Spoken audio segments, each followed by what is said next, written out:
मंच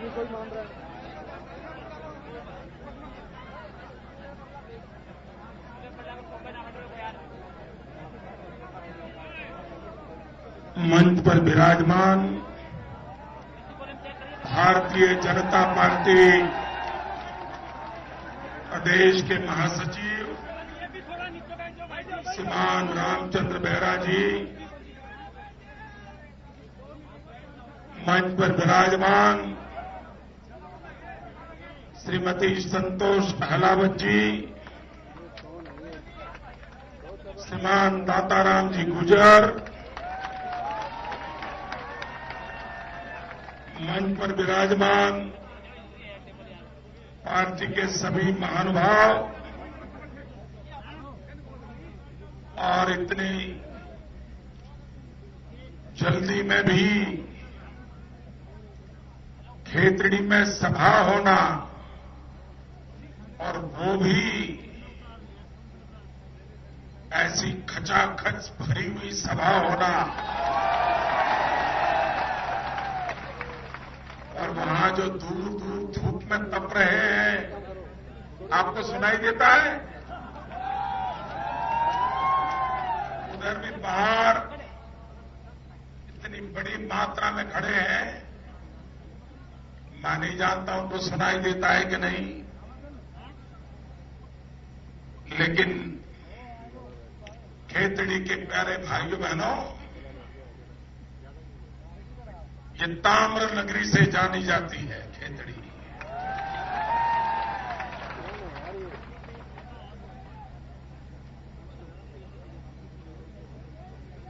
और ताम्र का महत्व हमारे देश में हर शुभ काम में होता है।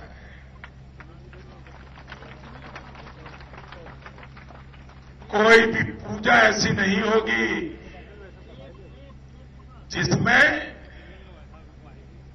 ताम्र का बर्तन न हो।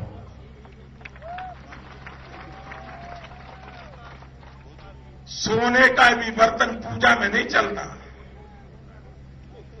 गंगा जल भी लाना है तो ताम्र के बर्तन में लाया जाता है।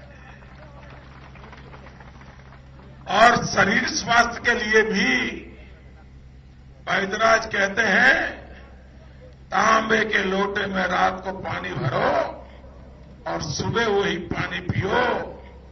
ताम्र का शरीर स्वास्थ्य के साथ भी इतना महत्वपूर्ण है। और हिंदुस्तान का स्वास्थ्य ठीक रखने का काम और हिंदुस्तान के मन को ठीक रखने का काम जो ताम्र करता है, ये खेतड़ी वो ताम्र नगरी है।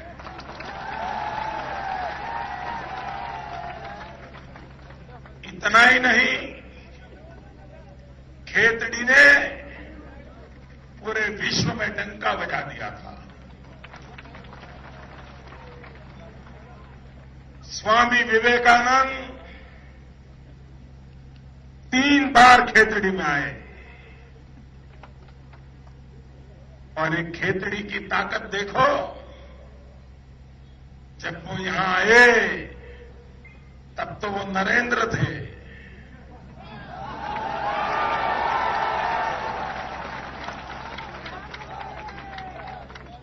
लेकिन यहां से निकले तो विवेकानंद हो गए थे।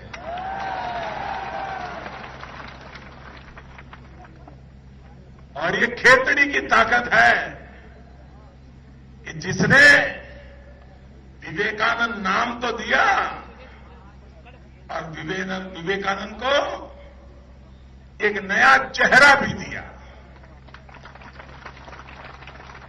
पहले विवेकानंद जी साफा नहीं बांधते थे। खेतड़ी आने से पहले नरेंद्र नाथ की जितनी तस्वीरें हैं उसमें साफा नहीं था।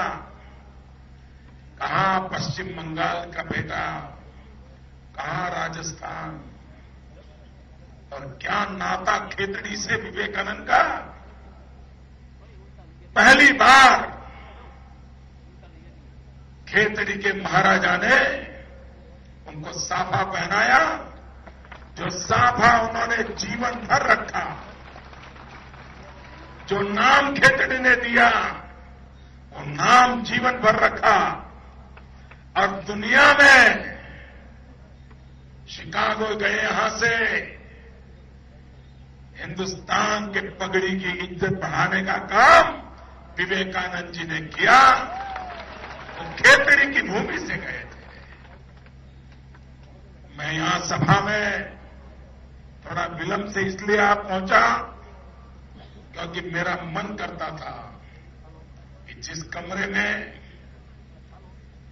स्वामी विवेकानंद जी रुके थे कुछ पल मैं भी वहां जाके बिताऊं। और इसलिए मैं यहां आने से पहले वहां चला गया क्योंकि वही मेरी प्रेरणा है। उन्होंने दरिद्र नारायण सेवा करने का हम सबको मार्गदर्शन किया और हम सभी भारतीय जनता पार्टी के कार्यकर्ता के लिए स्वामी विवेकानंद का हर शब्द हम लोगों के लिए एक बहुत बड़ी प्रेरणा है। और मुझे अच्छा लगा, मैं भारतीय जनता पार्टी राजस्थान का बहुत आभारी हूं कि आज उन्होंने मुझे उस पवित्र भूमि में जाने का अवसर दिया। और जब विवेकानंद जी की 150वीं जयंती देश मना रहा है, उस समय मैं बेलूर मठ भी हो आया।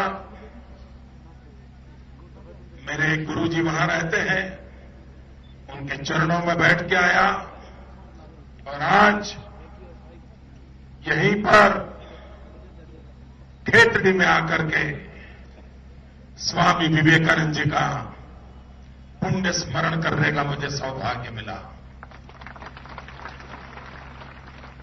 मुझे अच्छा लगा कि यहां के मिशन से जुड़े लोग इस महल का आधुनिक निर्माण कार्य चल रहा है। भविष्य में एक बहुत बड़ा विवेकानंद जी के जीवन से जुड़ा हुआ आधुनिक टेक्नोलॉजी वाला म्यूजियम बनने वाला है और इसके खातिर खेतड़ी टूरिज्म के नक्शे पर अच्छी जगह बना लेगा, मुझे विश्वास है। भाइयों बहनों, ये ताम्र नगरी तो है, लेकिन मुझे चिंता है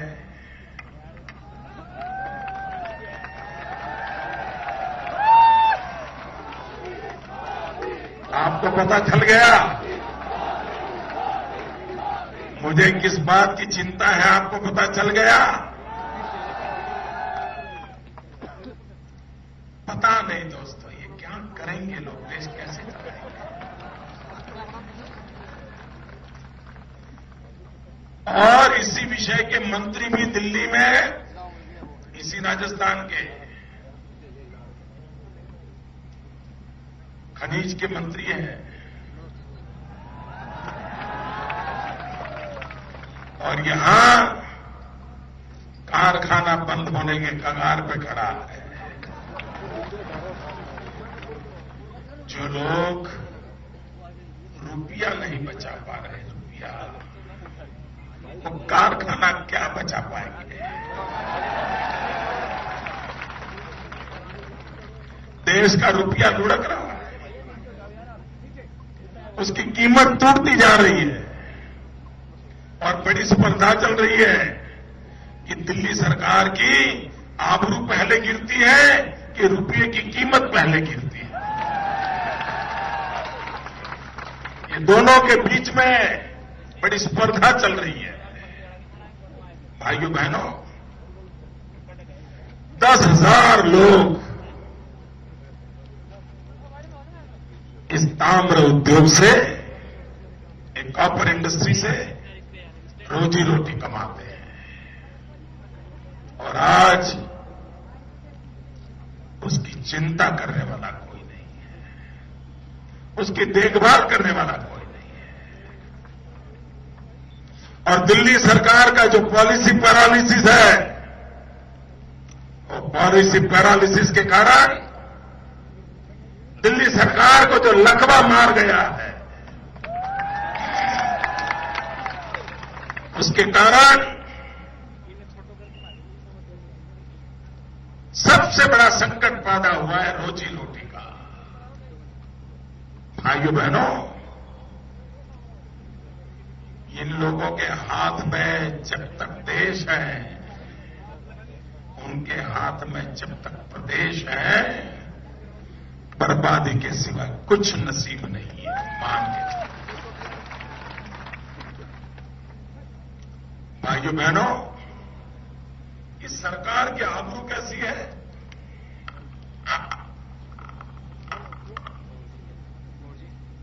ये लोग कहते हैं हमें वोट दो, वोट मांग रहे हैं ना, मांग रहे हैं ना वोट। कांग्रेस के लोग वोट मांग रहे हैं ना, किस बात के लिए वोट मांग रहे हैं बताओ मुझे। नहीं नहीं भाई, कुछ अच्छा किया है जो वोट मांग रहे हो आप? आपने जनता का कुछ भला किया है क्या वोट मांग रहे हो? राजस्थान का भला किया है क्या? किस मुंह से वोट मांग रहे हो मुझे समझ नहीं आ रहा है। और आप भी भले लोग हैं, उनकी बात सुन रहे हो, सुनने के काबिल है क्या? आप देखिए, जिस सरकार को कोर्ट ने लताड़ा हो, राजस्थान की हाई कोर्ट ने लताड़ा हो और बहुत बुरे शब्दों में लताड़ा हो और कहा हो कि अगर ये नहीं चला सकते हो तो छोड़ दो, ये सुप्रीम, आपकी राजस्थान की हाई कोर्ट और सुप्रीम कोर्ट दोनों ने लताड़ा इनको। आपको राज करना नहीं आता है, ये भी कह दिया। आपको सरकार चलाना नहीं आता, ये भी कह दिया। आपको कोर्ट के हुक्म में भरोसा नहीं, ये भी कह दिया। आप कोर्ट को भी मानते नहीं, ये भी कह दिया। आपको लॉ एंड ऑर्डर की परवाह नहीं, ये भी कह दिया। इस देश की सुप्रीम कोर्ट कहे कि आपको काम करना आता नहीं है, इस प्रदेश की हाई कोर्ट कहे आप निकम्मे हो, फिर भी बैठे हैं। और इनकी हिम्मत देखो साहब, इसके बाद भी वोट मांगने आए हैं।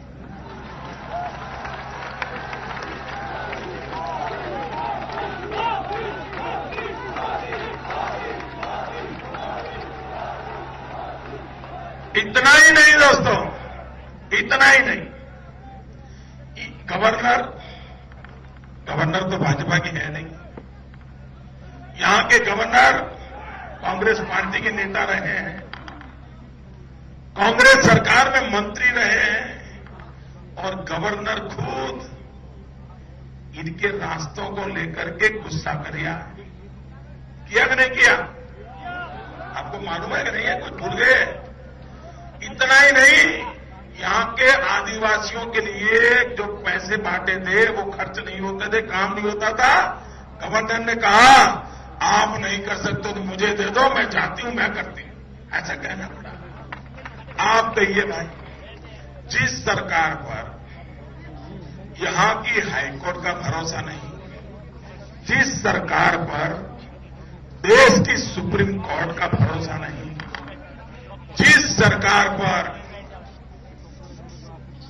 उनके खुद के गवर्नर का भरोसा नहीं, इतना ही नहीं, उनके शहजादे को भी सरकार पे भरोसा नहीं।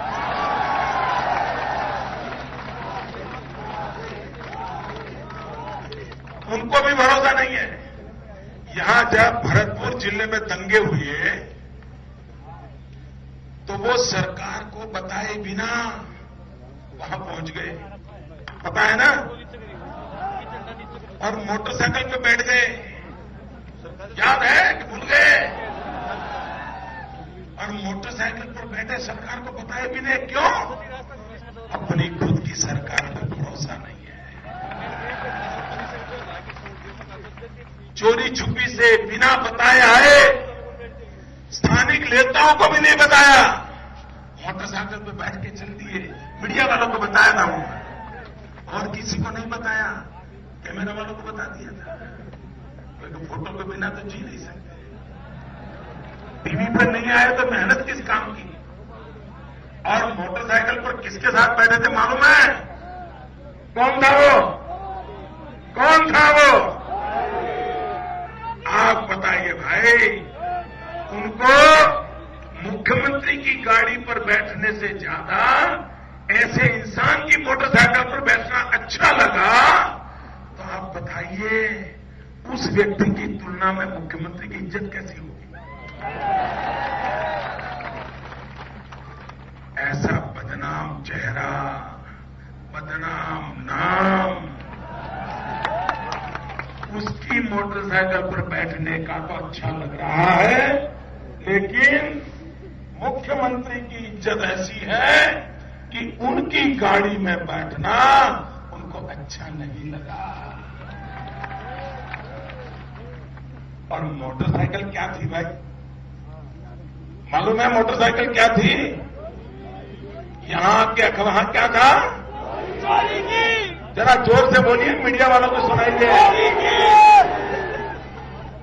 कहते हैं चुराई हुई मोटरसाइकिल थी।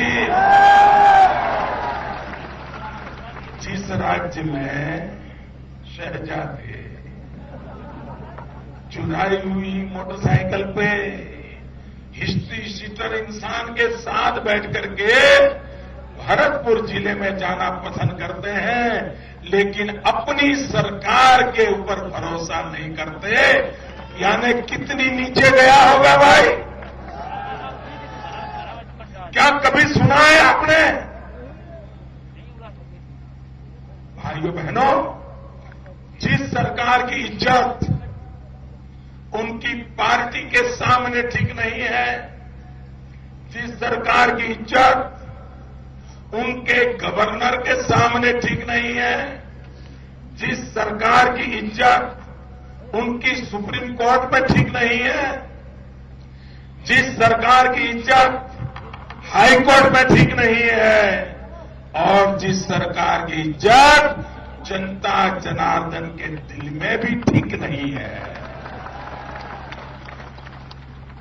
भाइयों बहनों, जिस सरकार पर किसी ने भरोसा नहीं किया, मेरे राजस्थान के लोग उन पे भरोसा करेंगे? आप उन पे भरोसा करोगे? खेतड़ी में उन पे भरोसा करोगे? झुंझुनू जिले में भरोसा करोगे? भाइयों बहनों, इन पे भरोसा नहीं किया जा सकता है। आप कहिए भैया, ये मेरा राजस्थान वीरों की भूमि है, और ये राजा महाराजाओं के समय वीरों की भूमि थी, ऐसा नहीं। देश आजाद होने के बाद पाकिस्तान के साथ लोहा लेना हो, चीन के साथ लोहा लेना हो, आतंकवादियों से मुकाबला करना हो, देश के लिए जान देने वाले हमारे जवान ये इसी भूमि की बदौलत है। मैं आज इस खेतड़ी की भूमि से राजस्थान के उन वीर शहीदों की माताओं को प्रणाम करता हूं, जिन माताओं ने देश के लिए मर मिटने वाले जवानों को जन्म दिया। उन माताओं को मैं प्रणाम करता हूं, उनके इस त्याग और तपस्या को प्रणाम करता हूं, और आजादी के बाद देश की रक्षा करने वाले अपने जीवन को न्यौछावर करने वाले मेरे उन वीर सैनिकों को साष्टांग दंडवत करता हूं।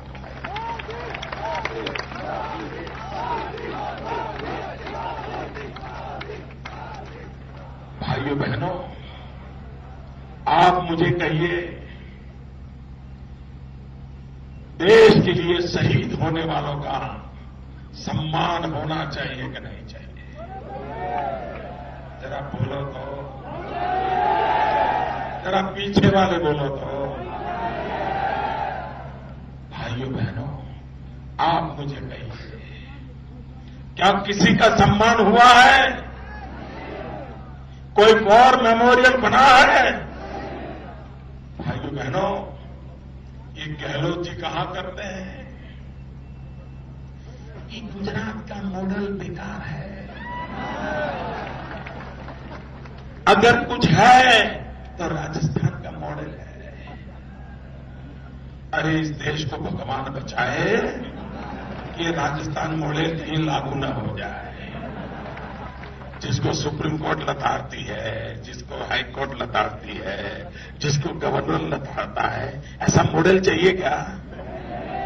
और अगर मॉडल ही देखना है तो श्रीमान अशोक गहलोत जी, 8 तारीख के बाद आप बेकार हो जाएंगे।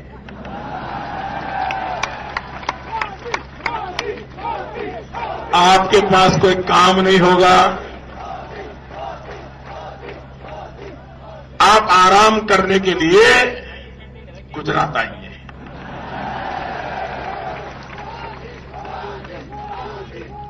और उनका बेटा मेरा दोस्त है, इसलिए मेरा ये तो अधिकार बनता है, मैं कह सकता हूं कि परिवार के साथ आप आइए, मेरे मेहमान बनिए और मैं आपको कच्छ के रेगिस्तान में ले जाऊं।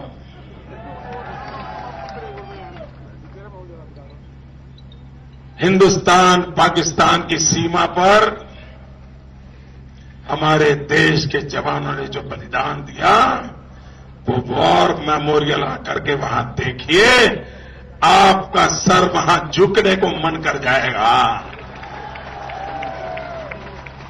लेकिन वो मॉडल आप नहीं कर सकते हो भाई। गुजरात बनाना है ना तो 46 इंच का सीना लगता है। ऐसे गुजरात नहीं बन सकता और आप नहीं बना सकते हो। भाइयों बहनों,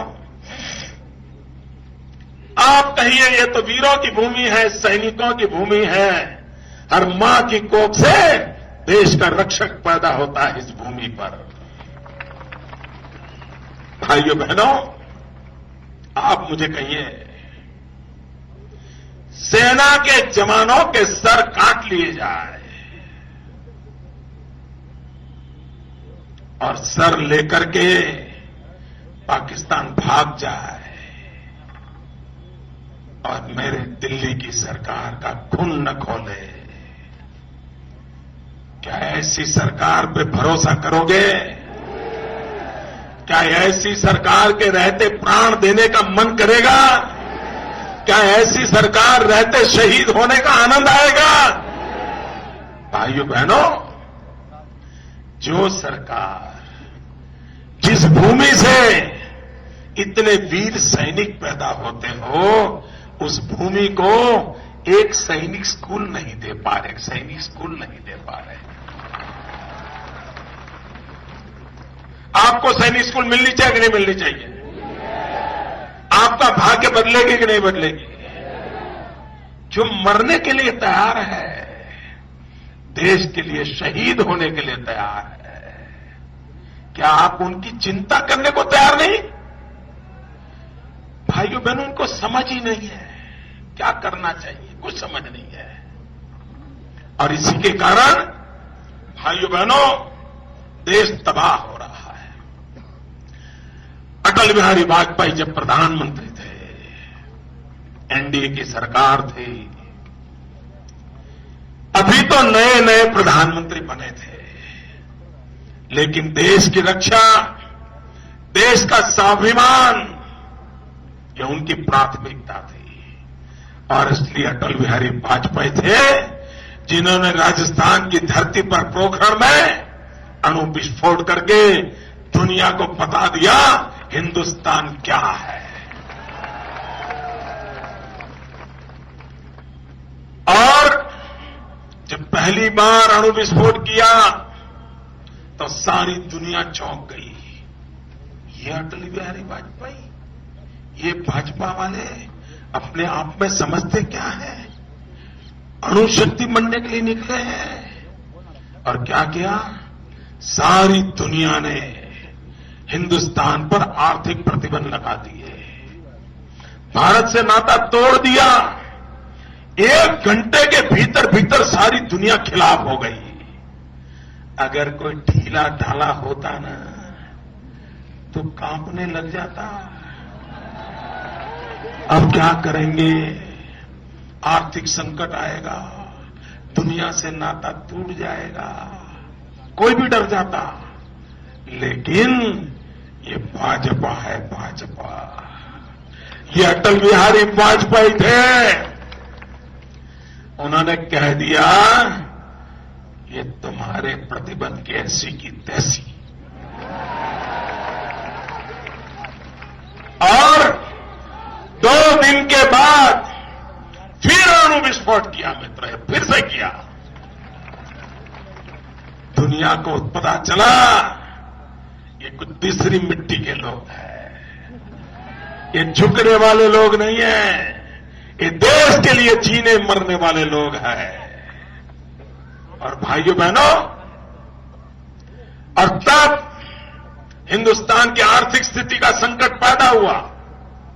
सारे विश्व ने आर्थिक संकट पैदा कर दिया। भारत के पास विदेशी मुद्रा घाटे में चले गए। ऐसे संकट के समय वाजपेयी जी ने दुनिया में रहने वाले भारतीयों को आह्वान किया। और भाइयों बहनों, इतने बड़े संकट के बावजूद भी रुपये की कीमत अटल बिहारी वाजपेयी ने गिरने नहीं दी। दुनिया भर का तूफान आया, रुपया ताकत से खड़ा था। और ऐसे लोग आज बैठे हैं, अर्थशास्त्री प्रधानमंत्री बैठे हैं। आज रुपया आईसीयू में पड़ा है, आईसीयू में पड़ा है। भाइयों बहनों, देश कैसे चलाना, राज्य कैसे चलाना, इनके बस का रोग नहीं है। आप मुझे बताइए भैया, आपके इस जिले को पीने का शुद्ध पानी मिलता है? जरा जोर से बोलो ना।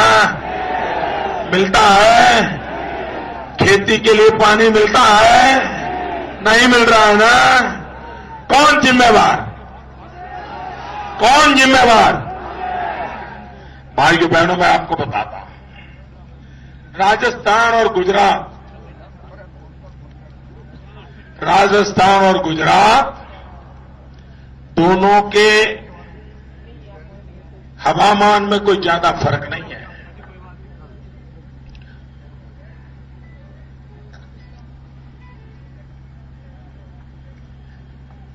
आपके यहां भी रेगिस्तान है, मेरे यहां भी रेगिस्तान है। आपके यहां भी बारिश कम होती है, मेरे यहां भी बारिश कम होती है।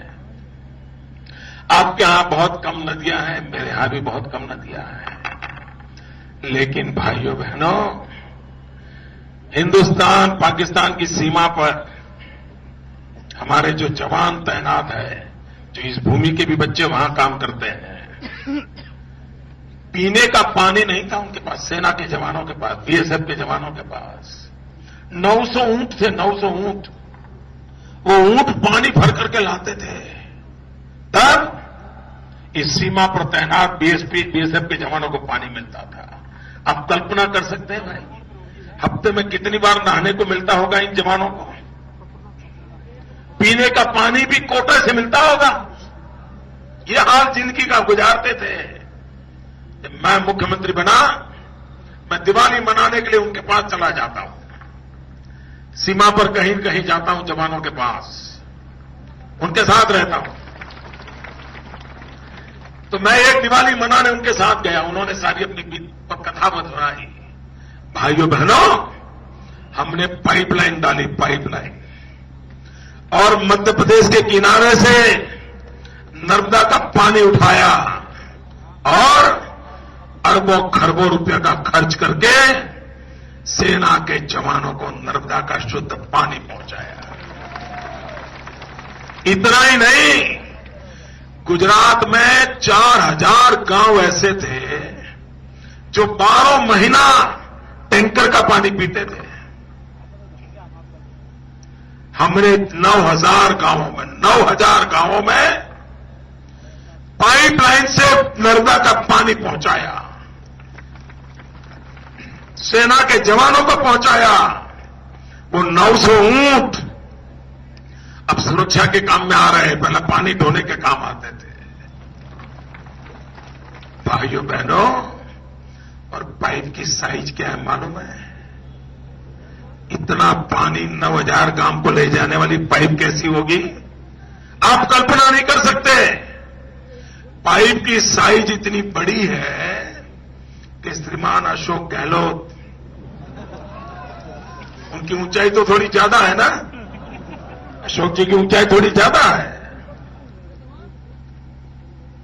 अशोक गहलोत अपने परिवार के साथ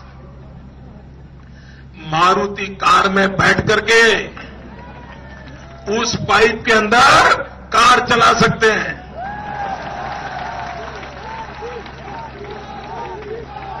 इतनी बड़ी पाइप है, वो मारुति कार लेकर के सड़सड़ाहट पाइप में निकल सकते हैं। इतनी बड़ी पाइपलाइन लगा करके पानी पहुंचाया है, और ये सारा काम ये 6 साल में हुआ है। दोस्तों, क्या यहां की सरकार नहीं कर सकती थी आपके पानी के लिए? करना नहीं है। खेती का विकास क्या नहीं हो सकता है? यहां की बंजर भूमि में भी हो सकता है। भाइयों बहनों, मेरा कच्छ वैसा ही जैसा आपका इलाका है। आज कच्छ में से मैंगो, आम दुनिया में एक्सपोर्ट होता है। दोस्तों, अगर करने का इरादा हो तो भाइयों बहनों, जंगल में भी मंगल खड़ा किया जा सकता है। लेकिन ये कांग्रेस की सरकार, उनका विकास में विश्वास नहीं है। भाइयों बहनों, विकास अगर करना है, 3 महत्वपूर्ण बातों पर बल देना होता है। एक, कृषि विकास होना चाहिए। दूसरा, मैन्युफैक्चरिंग का विकास होना चाहिए, उद्योग लगने चाहिए।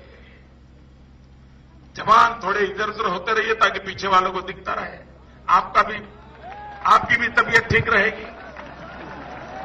हां, थोड़े हिलते फिरते रहिए, आप भी थोड़ा हिलिए, कोई फर्क नहीं पड़ेगा। 8 तारीख को सरकार जाने वाली है।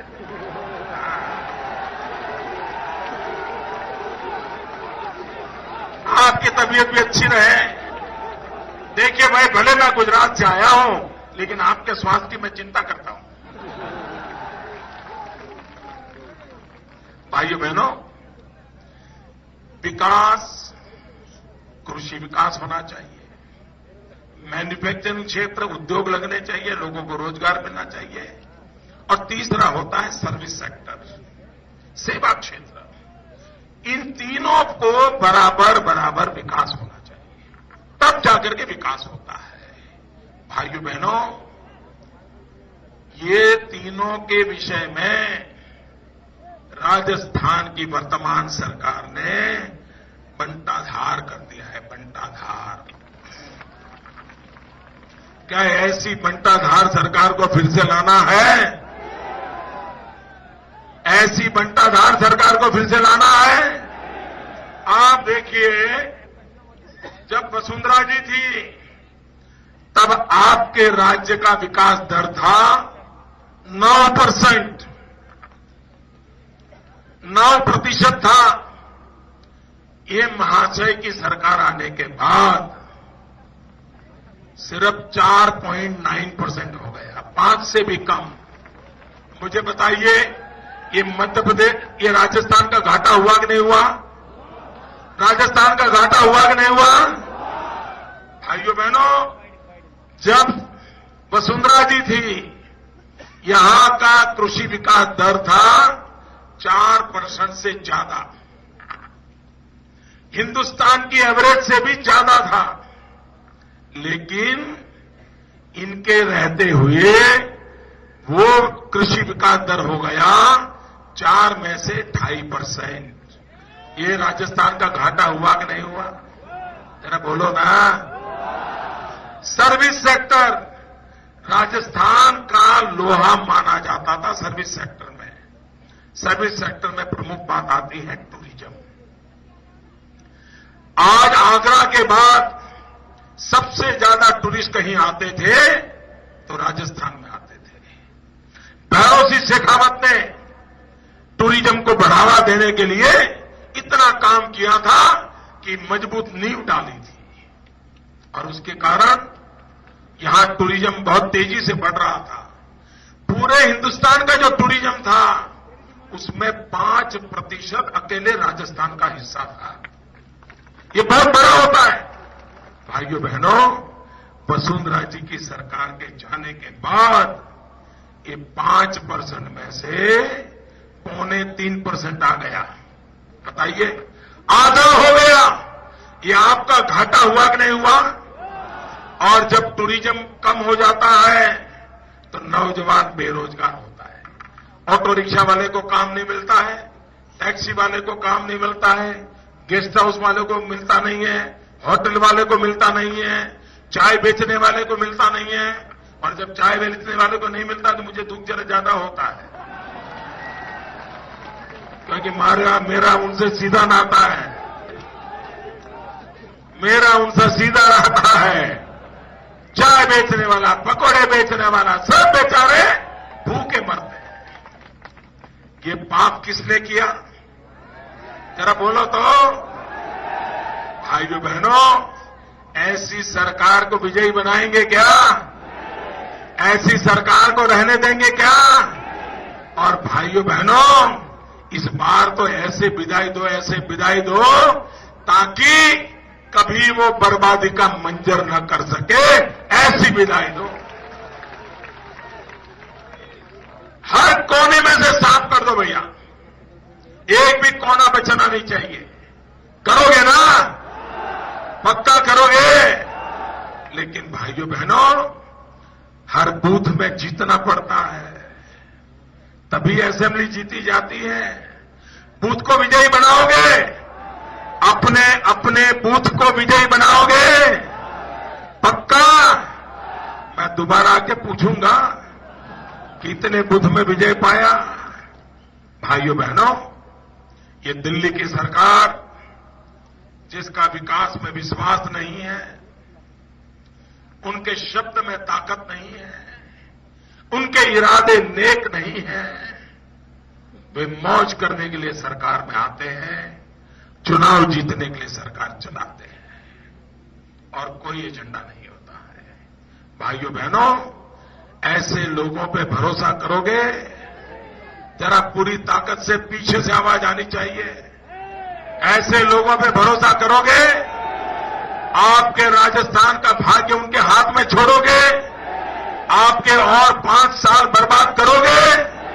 और दूसरा है भैया, 200 दिन के बाद दिल्ली में तो सरकार बदलना पक्का है। दिल्ली में भाजपा की सरकार बनने वाली है। अगर राजस्थान में भाजपा की सरकार हो, दिल्ली में भाजपा की सरकार हो, आपके तो 2-2 हाथ में लड्डू है, 2-2 हाथ में। दोनों सरकारें मिलकर के राजस्थान का विकास इतना करेंगे, भाइयों बहनों, जो पिछले 60 साल में नहीं हुआ, उतना काम वसुंधरा जी करके दिखाए। आपसे आग्रह करता हूं, वसुंधरा जी को मुख्यमंत्री बनाने के लिए भारतीय जनता पार्टी के कमल के निशान पर बटन दबा करके 1 तारीख को भारी संख्या में मतदान करें, भारतीय जनता पार्टी को विजयी बनाएं, राजस्थान का भाग्य निर्धारित करें। आपको बहुत बहुत शुभकामनाएं। भारत माता की, भारत माता की।